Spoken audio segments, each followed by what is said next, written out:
오늘은 조금 제 이야기를 통해서 하나님이 어떻게 일하셨고 그리고 현재는 어떻게 일하고 계시는지를 조금 나누어 보려고 합니다. 우선 목사님께서 간증을 좀 준비하라고 하셨을 때 하나님께서 지금까지 이끄신 저의 삶을 어떤 주제를 가지고 해야 잘 나눌 수 있을까 좀 고민을 해보았습니다. 그 생각을 좀 하면서 제 마음속에 가장 강하게 떠오른 단어는 은혜였습니다. 그래서 핸드폰 성경 어플로 은혜가 나오는 구절을 좀 검색을 하면서 쭉 내리면서 읽어보는데 시편 116편 12절 말씀이 나왔습니다. 내게 주신 모든 은혜를 내가 야훼께 무엇으로 보답할까라는 말씀이었습니다. 그래서 시편 116편이 좀 전체 내용이 궁금해져서 천천히 읽어보는데 시편 116편이 그냥 저의 삶을 압축해 놓았다고 표현할 수 있을 정도의 구절이었습니다. 조금 길지만 다 같이 한번 교독해 보겠습니다. 제가 먼저 읽겠습니다. 야훼께서 내 음성과 간구를 들으심으로 내가 그를 사랑하는도다. 사망의 줄이 나를 두르고 수월의 고통이 내게 이르므로 내가 환난과 슬픔을 만났을 때에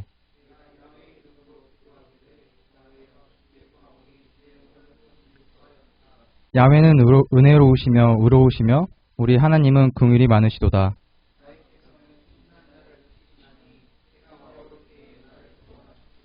내 영혼아 내 평안함으로 돌아갈지어다. 야훼께서 너를 후대하심이로다.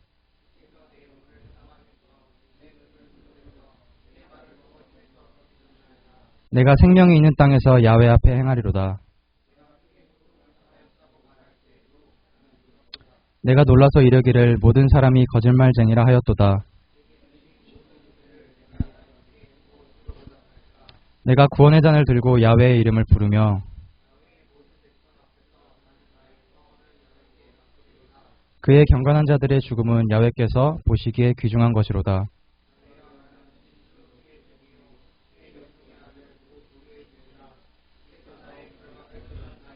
내가 주께 감사대를 드리고 야훼의 이름을 부르리이다.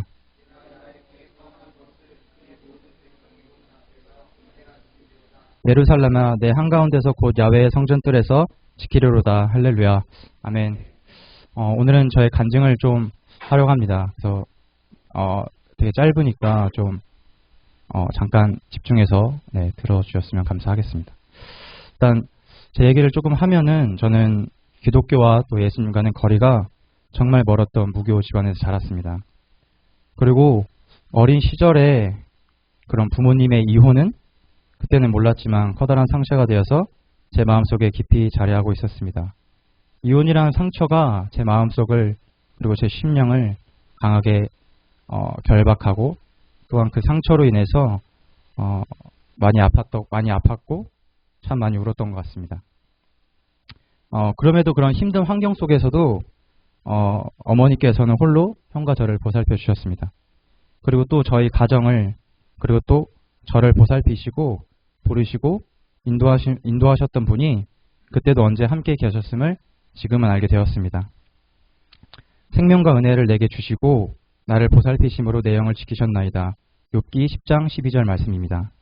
어려운 환경에서도 하나님께서는 항상 저를 보호하고 계셨고 지키고 계셨습니다. 그리고 중학교 때 예산에 있는 새아침이 아니죠? 예산에 있는 새예산 순복음 교회로 저를 작은 개척교회로 하나님께서는 저를 불러주셨습니다. 그때가 16살 때인가 기억이 나는데요. 16살 때 그때도 작은 개척교회여서 목양실이 옥상에 저희 교회처럼 옥상에 있었는데 그때 16살 때 목양실에 있는 소파에서 잠을 자고 있었습니다. 목양실 소파에 잠을 잔다는 게 참 지금 생각하면은 말도 안 되는데 지금 그때는 대자로 뻗어 자고 있었어요. 목양실에서. 근데 이제 목양실에서 자고 있는데 이제 목사님이 그때 들어오시면서 해주신 말씀이 아직도 기억이 납니다. 현중아 너는 참 복받은 사람이구나 라는 말씀을 목사님이 들어오시면서 해주셨습니다. 민수기 6장 24절에서 25절 말씀입니다. 야훼는 내게 복을 주시고 너를 지키시길 원하시며 야훼는 그의 얼굴을 내게 비추사 은혜를 베푸시길 원하시며 저에게 복을 주시고 은혜를 베푸시는 하나님을 찬양합니다. 그렇게 하나님께서는 하나님과는 아무런 연관도 없어 보이는 저를 작은 개척교회로 인도하셔서 미약하게나마 교회 생활을 시작하게 하셨습니다. 그리고 아직도 기억이 나는 것은 고3 때 야자를 마치고 집으로 돌아온 길에 뭔가 하나님을 더 알고 싶다, 하나님 대해서 더 알아가고 싶다라는 기도를 돌아온 길에 했다라는 것입니다. 그리고 하나님께서는 신실하게도 그 기도를 들으셨습니다. 그리고 고3이 되어서 대학 전공을 이제 정해야 되는데 제가 두 가지 전공을 놓고 고민을 합니다. 혹시 뭔지 맞춰보시겠어요? 두 가지 전공을 놓고 제가 고민을 하는데요. 네, 뭘까요? 네? 심리학이요? 아니요. 아니요. 네. 경영학과? 아니요. 아니요. 유아교육과 아니에요. 네. 네. 유아교육과 아니에요. 네. 체육, 그쵸, 체육. 체육. 네, 한 개는 뭘까요? 하나 또, 철학? 아니요. 아니요. 네, 제가 고민했던 전공은 이제 체육과 사회복지를 놓고 고민을 하고 있었습니다. 그래서 두 개를 놓고 고민을 하다가 이제 체육학을 전공학을 결정을 하고 이제 체육학과에 입학을 하게 됩니다. 근데 이제 체육학과의 이제 특성상 그 사람들이 정말 세상적이고 되게 문란합니다. 술, 담배 또 성적으로 굉장히 문란하기 때문에 거기서 당시에 20살 때 어떤 분별도 없고 신앙도 없고 아무것도 모르는 저로서는 신앙도 거의 없다시피 한 저를 하나님께서는 그런 세상에 휩쓸리지 않고 올바르게 성장하여 나아갈 수 있도록 신앙의 울타리를 만들어 주셨는데 그것이 한국대학생선교회 CCC입니다. 그래서 선교단체에서 대학생활 때 많은 믿음의 선배와 그리고 친구 그리고 후배들과 지내면서 하나님께서는 더디지만 조금씩 저를 다듬으시고 성장시켜 가셨습니다. 그리고 이제 결정적인 사건이 20살 때 이제 일어나게 되는데요. CCC는 매년 1학기 때 이제 1학기가 마치고 나서 대학생 약 10,000명이 모이는 이제 여름 순회를 진행을 합니다. 그래서 그 야외 집회에서 20살 야외 집회 시간에 기도 시간에 이제 하나님께 어떤 기도를 드렸는데요. 그 기도를 드렸던 게 정말 선명하게 떠올랐습니다. 시편 6편 9절 말씀입니다. 야훼께서 내 간구를 들으셨으며 야훼께서 내 기도를 받으시리로다. 하나님께서는 작게 읊조른 그 기도도 들으시고 신실하게 일하시는 분이십니다. 그 어떤 기도였는지는 제가 후반부에 같이 말씀을 드리겠습니다. 그리고 군 전역 후에 복학하여서 이제 CCC 리더를 하면서 해외 단기 선교도 이끌고 또한 예산제일감리교회에서 청년부 회장 직분을 섬기면서 부족하지만 하나님의 일을 나름대로 감당하며 하나님은 저를 계속해서 이끄시고 성장시키셨습니다. 그리고 학부 졸업 후에 이제 대학원에 있는 왕십리에 있는 홍익장로교회에서 주일 성수마를 하면서 공부를 조금 더 했습니다. 그리고 대학원 졸업 말미에 이제 큰 고난이자 또 인생의 전환점이 찾아오게 됩니다. 잠언 16장 18절 말씀입니다. 교만은 패망의 선봉이요 거만한 마음은 넘어짐의 앞잠이니라.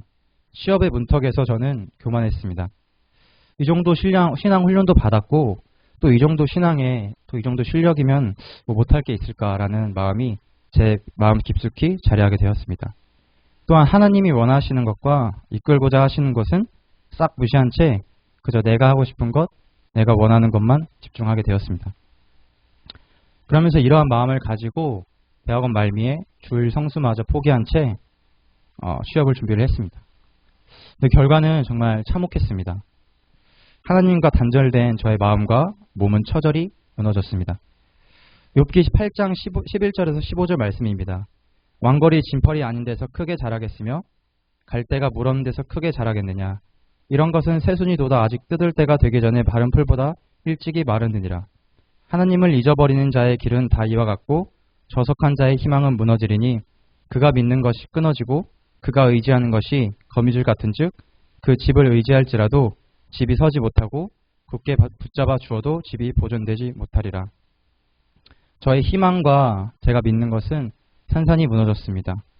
그리고 저는 하나님을 잊어버렸고 스스로 의지했던 희망은 산산조각 났습니다. 욥기 8장 11절 15절에서 말씀하시는 말씀처럼 하나님을 잊어버리는 자의 길은 믿는 것이 다 끊어지고 의지하는 것이 보존되지 못한다고 말씀하고 있습니다.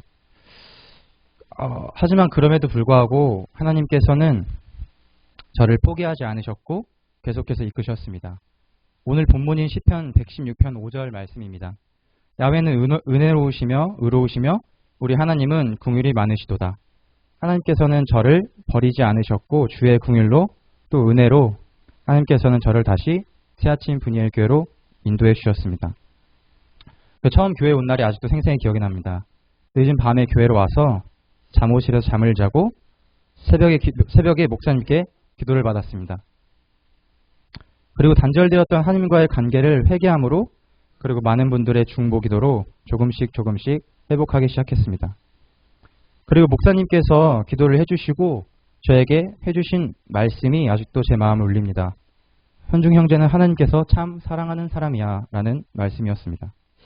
저는 이 말씀이 잘 받아들여지지가 않았습니다. 그리고 계속해서 되뇌이는 것은 나는 이제 하나님께 나는 한 게 아무것도 없는데 아무것도 해드린 게 없는데 왜 나를 사랑하시지? 심지어 나는 하나님을 잊어버렸고 하나님을 외면했는데 나를 왜 사랑하시는 거지? 라는 생각이었습니다. 그럼에도 불구하고 하나님은 저를 사랑하셨습니다. 예레미야 31장 3절 말씀입니다. 옛적에 야훼께서 나에게 나타나사 내가 영원한 사랑으로 너를 사랑하기에 인자함으로 너를 이끌었다 하였노라. 과거 이스라엘 백성처럼 계속해서 죄를 짓고도 회개할 때 긍휼하게 용서해 주시고 품어주신 분이 저의 하나님입니다. 그리고 가장 크게 깨달은 것은 저의 힘으로는 단 하루도 단 한순간도 온전히 살아낼 수 없는 연약한 자라는 것입니다. 하나님의 은혜 없이는 그리고 예수님의 보혈 없이는 성령님의 가르치심과 인도하심 없이는 단 한순간도 온전히 살아낼 수 없다라는 것입니다. 그렇게 주님만을 의지하고 따라가는 주님이 저의 진정한 주인이심을 철저히 그리고 처절히 알게 되었습니다. 하지만 반대로 세상 사람들은 자기 자신과 계속해서 세상 가치에 집중합니다. 좋은 직장과 좋은 차, 그리고 고액 연봉과 자신의 실력과 경쟁력을 자랑합니다. 그러나 우리에게 주어지는 직장과 돈, 그리고 실력은 하나님께서 주신 은혜고 선물이고 이것들을 통해서 하나님께 드리는 도구임을 우리는 알고 있습니다. 따라서 저희의 자랑은 예수 그리스도 한 분인 줄을 압니다. 그리고 영원한 하늘의 가치를 소망하는 하나님께서 특별히 택하시고 사랑하시는 자녀임을 압니다. 세상에서 예수 그리스도만을 자랑하며 하늘 소망을 이루어가는 우리가 되길 기도하겠습니다. 그리고 하나님께서는 새아침 분이엘 교회에서 크고 작은 시련들을 통해서 믿음과 성숙과 성장을 계속해서 이루어가게 하셨습니다. 그 과정 중에는 정말 힘든 시간도 있었습니다. 하지만 많은 분들의 중보와 하나님의 이끄심으로 무사히 헤쳐나갈 수 있었습니다. 시편 116편 8절입니다. 주께서는 내 영혼을 사망에서 내 눈을 눈물에서 내 발을 넘어짐에서 건지셨나이다. 아멘. 또한 자세히 이야기하자면 정말 많겠지만 그중 한 가지로 저는 방언을 하는 것에 대해서 조금 회의적인 사람이었습니다. 듣지도 못하는 말로 기도를 한다는 게 좀처럼 이해가 되지 않았습니다. 하지만 어느 날 교회에서 기도를 하다가 이런 마음이 들었습니다. 하나님과 더 깊은 교제를 하고 싶다. 더 깊은 교제를 통해서 하나님을 더 알아보고 싶다는 마음이 제 마음속에 들었습니다. 그리고 이 마음을 품고서는 기도를 하는데 며칠이 지나지 않아 방언이 열렸고 지금은 하나님과 더 깊은 교제와 기도를 통해서 하나님을 알아가고 더 나아가서 이 땅에 저를 보내신 부르신 목적을 알아가고 있습니다. 오늘 본문의 시편 기자는 1절과 2절을 통해서 이렇게 고백하고 있습니다. 야훼께서 내 음성과 간구를 들으심으로 내가 그를 사랑하는도다. 그의 귀를 내게 기울이셨으므로 내가 평생에 기도하리로다. 시편 기자는 야훼께서 내 음성과 간구를 들으셨기에 사랑한다고 고백합니다. 그리고 또한 귀를 기울여 주심으로 평생에 기도하겠다고 고백합니다. 이와 같이 하나님께서는 저희의 간구와 음성을 들으시는 분이십니다. 그런 하나님을 사랑함으로 또한 평생 기도드리는 저와 여러분이 되길 소망합니다. 또한 하나님께서는 지금 제가 서 있는 이 자리까지 저의 삶을 되게 섬세하게 이끌어 주셨습니다. 저를 예수께로 이끌어 주셨고 또한 세상에서 지켜주셨고 올바른 믿음과 가치관을 만들어 주셨고 과거의 상처에서 치유해 주셨고 믿음의 성장과 성숙을 이루어가게 하셨습니다. 제가 평생에 30년 동안 누군가의 중보와 헌신 그리고 하나님의 인도하심으로 지금 이 자리에 있음을 압니다. 그리고 이제는 하나님께서는 저의 사명을 보여주셨고 확실히 알게 되었습니다. 어쩌면 이 사명을 저는 10년 전에 알고 있었을지도 모르겠습니다. 10년 전에 20살 CCC 여름 수련회에서 야외 집회장에서 이런 기도를 드렸습니다. 하나님 저를 선교사로 사용해 주세요라는 10년 전 짧게 읊조린 기도를 하나님께서는 드렸습니다. 정말 짧게 읊조린 10년 전에 정말 짧게 읊조린 기도인데 하나님께서 정말 신실하게 이끌어 주셨습니다. 그래서 이거를 보면서 이렇게 하나님께서 인도하시는 걸 보면서 정말 기도를 잘해야겠다라는 생각이 들더라고요. 네. 정말 기도를 잘해야겠다라는 생각이 들더라고요. 근데 하나님께서는 또 이런 짧은 기도, 이런 기도는 또 되게 잘 들어주시는 것 같아요. 네. 정말 한마디만 읊조렸거든요. 20살 때. 하나님께서는 10년 전에 그렇게 짧게 읊조린 기도를 들으셨고 지금은 저는 선교사로서의 하나님의 일을 감당하는 사역자로서의 정말 딱 한 걸음을 내딛고 있습니다. 하나님께서는 저를 예수께로 인도해 주셨듯이 또 저도 예수를 모르는 방황하는 영혼을 그리고 죽어가는 영혼을 예수께로 인도해 주려고 합니다. 또한 하나님께서 썩어 없어질 세상 가치에 영원한 하늘의 가치를 소유하는 저로 이끄셨듯이 세상 가치에 집중하는 영혼을 하나님께로 인도해 주려고 합니다. 하나님을 모르고 죽어가는 영혼을 살리는 일을 하려고 합니다. 그리하여 많은 사람들의 믿음을 바로 세우고 세상 가치와는 비교할 수 없는 참 기쁨과 참 행복이 있는 하나님의 나라를 이 땅에 이루어가는 것이 선교사로서의 저의 사명입니다. 시편 116편 12절에서 14절에서 기자는 이렇게 고백합니다. 내게 주신 모든 은혜를 내가 야훼께 무엇으로 보답할까? 내가 구원의 잔을 들고 야훼의 이름을 부르며 야훼의 모든 백성 앞에서 나는 서원을 갚으리로다. 저는 제게 주신 모든 은혜를 죽어가는 영혼을 위해서 주님께 인도하는 선교사의 삶으로 보답할 것입니다. 부르시는 곳에서 구원의 잔을 들고 하나님만을 찬양하며 야훼의 모든 백성 앞에서 저는 저의 서원을 하나님께 갚을 것입니다. 시편 기자 116편 16절 18절을 통해 이렇게 고백합니다. 야훼여 나는 진실로 주의 종이요 주의 여종의 아들 곧 주의 종이라. 주께서 나의 결박을 푸셨나이다. 내가 주께 감사제를 드리고 야훼의 이름을 부르리이다.